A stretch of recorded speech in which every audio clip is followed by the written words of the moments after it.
Let's review together the story of Korah's rebellion. It really is a sad story where we see just sin and punishment. It just is a sad story that shows us how much we need our Savior Jesus. But here was this guy named Korah.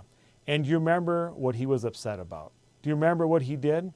There's a big fancy word for what he did that started with an R. It was a rebellion. That means to push back against God-established authority. Now Korah and his men came and they were insolent. Do you remember what it means to be insolent? It means that you're kind of, oh, I think I'm great. I'm awesome. I don't need to listen to you or anybody.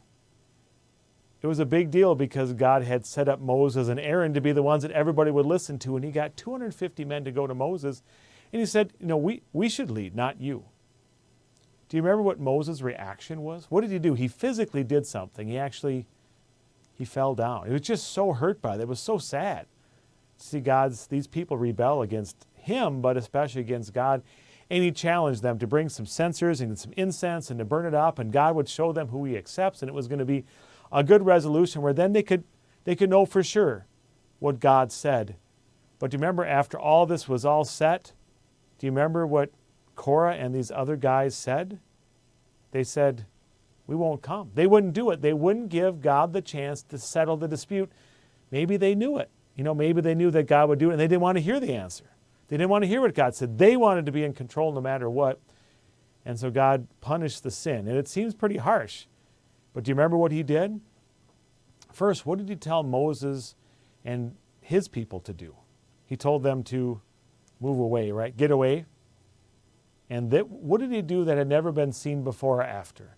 A special way. And that was a way that confirmed that Moses and Aaron were supposed to lead. What happened? The ground opened up, right? And everybody fell in from Korah and his family.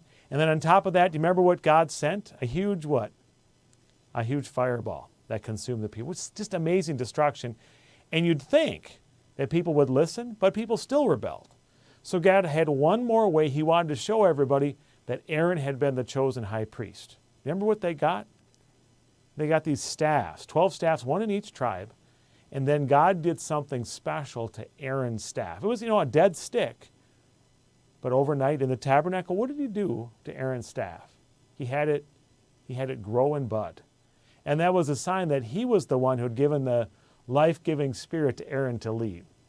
Now, when we look at this story, we definitely see that we can be rebellious and what we deserve for that. Thankfully, we have a Savior Jesus who speaks life to us like that budding staff and reminds us to follow our Savior Jesus, our ultimate leader, and those people whom he has appointed to teach us about him.